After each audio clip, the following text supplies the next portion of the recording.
Can you do it with me? Oh my God. Oh my God.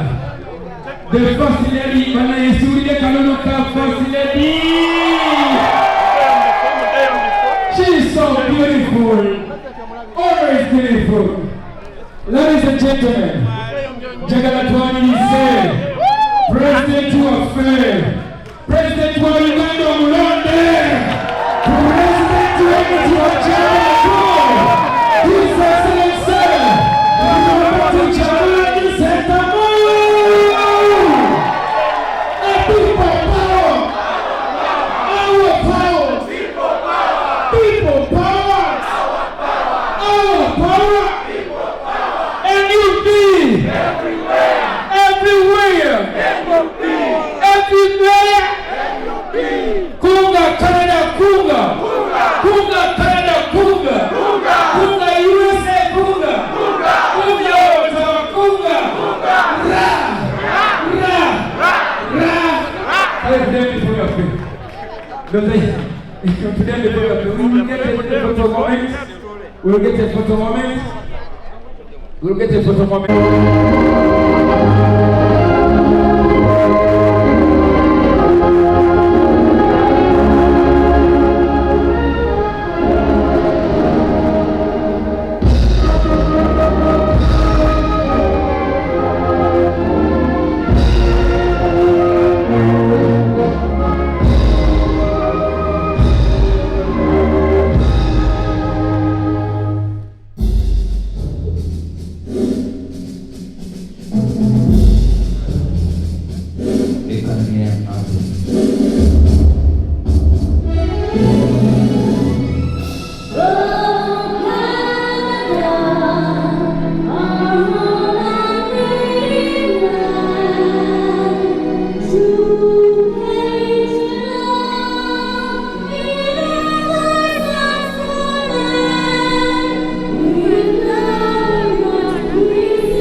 Where if I have no crime, you cannot torture me, you cannot kill me, that Uganda will happen because that is what is written in the Constitution. If it was not written anywhere, and we're just talking about it, we would despair. But it is written in the Constitution, and it is our right to be free. We know we'll get there, you know. We'll get to a country where there are equal opportunities for every citizen, regardless of their tribe, or religion, or social status. We know that Uganda will come in a Uganda where we'll be proud to call it home, where all of you will not have to run away. That country will happen. We shall get it because we believe. And because we believe it, we are ready to walk through any valley or to walk through any hill. We are ready to face all challenges and overcome them. We know we'll get to that country. Okay, tuyanziza nnyo omukulembeze ow'ekyasa ekyaffe kye tutegeera n'emyaka egyaffe gye tutegeera. Nabagamba nze ekyasinze okwesunga okweraga ngamba nange omukulembeze alimu mulinako serefi mumanyi okitegeera kyekyasinze nange okulina we tunatandikira okubanja ebisigadde. But thank you so much abantu b'e Canada for being here. Waliwo party gyensinga okwagala mu kayimba. This is 76 Media Toronto and we are here again to serve you better. We've had the opportunity of attending the first ever National Unity Platform Convention here in Canada. And I'm joined here by Tony to just get us a recap of what he has actually made out of this particular convention. So Tony, you've actually attended, you're among the guests that were here. Can you just give us, like, in a nutshell, what actually you found this particular convention?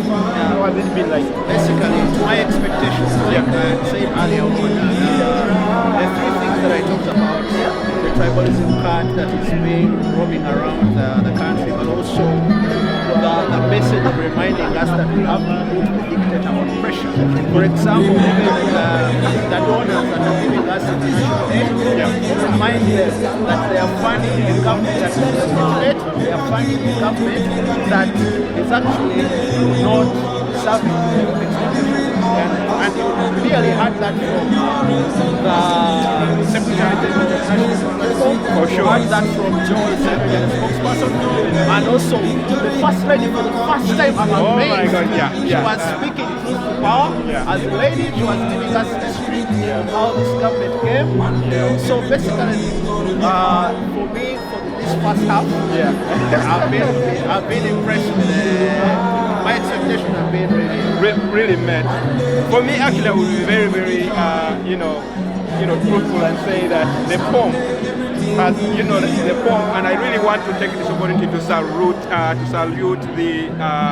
the leadership of NUP chapter here in Canada. They have really done a commendable job in terms of pulling something like this together. It takes a lot of courage. It takes a lot of courage, and I think they have really done their best. And I think you could really tell from all the rest of the speakers. They have not seen something like this in Canada. Absolutely. Yeah. So, and I remember you talked about something like the shelter crisis. And even like actually the president, Robert Chagulanyi Sentamu, has actually spoken about what has been like when you received that message.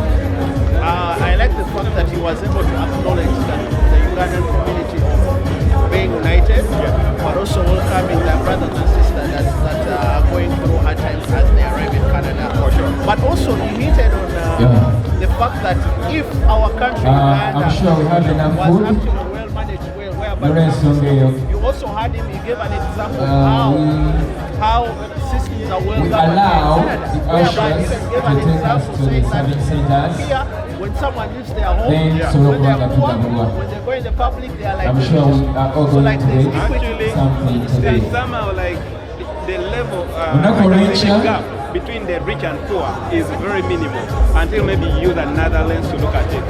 And that's, I think, the beauty here in Canada. And our wish that we can actually see such kind of, approach and strategy in Uganda as well.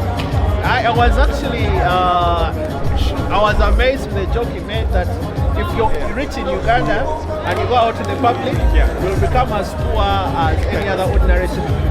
So he was speaking reality, but these are some of the things that are back home, and he was trying to tell us as people in the diaspora that we need to have a reality check. We need to push ourselves. We have to stand still as people in the diaspora because we are, helping our community back home. We are helping our brothers and sisters. So we are adding a lot. He also spoke about corruption, where he said that the president, the illegitimate president, Museveni, where he spends a lot of money, trillions of money on a daily basis. On a daily basis. So for me, I think for now, we are doing well. And I want to thank the people of Uganda in Canada for to be honest, like the room was full to capacity, and I like the indulgence that they were giving to the leadership. But even the level of organization, even the level of organization in terms of planning, in terms of everything, I think they've really done really a great job. And also, looking at the hotel itself that we are actually, North Canada I don't know Championship. how much they've actually spent, but I think they've That really is given the it patriotic their club. best. Yeah. So, but Again, thank you so Akubela much for Wali it. to The president has always been saying that we should speak about these Avenue. things. Joining me here is none other than Dorine Kajumba, one of the NUP chapter leader here in Canada, who's going to sort of give us a recap of what she has actually made out of, especially the speeches that have been made here into this convention. Dorine, thank you so much again for joining us, and congratulations on holding up such an amazing function. It's not an easy, but it takes great courage to sort of do something like this. Thank you. So, for starters, maybe first introduce yourself for those that may not really know you. My name is Dorine Kajumba. I am the lead coordinator of the NUP Canada chapter. I've been a leader from 2018. We don't want to remain in power for long, so for now I'm still, but soon I will be out of power. For sure. Yeah, so that we preach what we practice what we preach. For sure. Dorine, there have been like amazing speeches here. Very powerful. Actually, they moved the crowd. I could see jubilations. I could see people tear into tears because of the joy, because of the speeches that I saw. What do you make up, or what's your recap of the speeches? And maybe if you're kind enough, you could mention those particular areas that touched your heart. I think what touched my heart is the direct message from the First Lady, where she said, Dorine and Brenda, I am asking you to tell these people to knock on the doors that matter. We've been carrying out demonstrations, signing petitions. She gave us more tricks of reaching out to whoever we want to reach out to by knocking on important doors. I think that's the next assignment we have. And the president said, as long as we are here, rather, even though we are here, home is home, and we have to fight and save home. He should have been working to get money, the weekly bangers he used to make and whatever, to make a hell lot of money. But he gave that up because he wants to save the country. The country is rotten. So it's up to all of us to make sure we retrieve our country from the roads that it is in right now. Because I am shocked that the president, who stole our election, of course, spends 2.4 billion per day. And apparently, the expenditure he uses can build us a network of roads for all the 21,000 kilometers we have in Uganda of roads. Can you imagine? So how do we cut that expenditure? We all know here, you've seen me stand with Trudeau. Trudeau can pass here and you cannot even know he's the leader here. For sure. You know what I'm saying? I've seen him actually even walk in the streets. Exactly. Why do we need to have entrages? Why do we need to have toilets? Whatever it is they move with. Okay, the expenditure, they can have these essentials, but the expenditure is exorbitant. It is robbing us. So we need to take action and save our country from the roads. So maybe before I ask my last two concluding questions, it's about the role of the diaspora. What next, especially for you, foot soldiers here in diaspora? What are you doing to ensure that these messages do not just remain in these bigger, fancy rooms, but it trickle down to the grassroots in Uganda? I think first of all, there's a very important message that I didn't mention earlier that the president said. Our demonstration at Dundas and Young saved his life. The demonstration that was made by Canada chapter, by then we didn't have leadership, we just went as Ugandans, is explanation of us having Bobby Wine now. So him being alive is because we demonstrated and demanded for his release. So whatever we are doing as the diaspora saves lives. It saves political prisoners. It saves Ugandans that are being oppressed. We have the freedom of speech. We see the services here. How about we demand for these services? what is so special with Canada, that they have all these services that is not in Uganda. So that is what we want to see, that we get in our country and get these services. So then we go back home. Our home is beautiful. We gave them castle. It was just corn. We gave them corn and cassava. You know, they were excited to have it. Exactly. We have this in abundance at home. Organic. Organic. We have all these fertile soils. We have all this land. And we are not utilizing. Oh my God, guys, we need to save our country. And Dorine, that actually even speaks to, I think, the message, I think, from, the president, especially, recognizing the leadership in terms of what you're doing, in terms of, receiving our brothers and sisters that are actually coming here, running away from, persecution. And he held actually the leadership in terms of, giving them shelter, connecting to them. Any clear sort of frameworks that you're, beyond what the president talked about that you're doing to support? And I know beyond the people power, beyond the NUP activities, you also run an institution. What are you doing to say that you support? I support survivors of gender-based violence with a different charity, but as NUP, we support newcomers to Canada.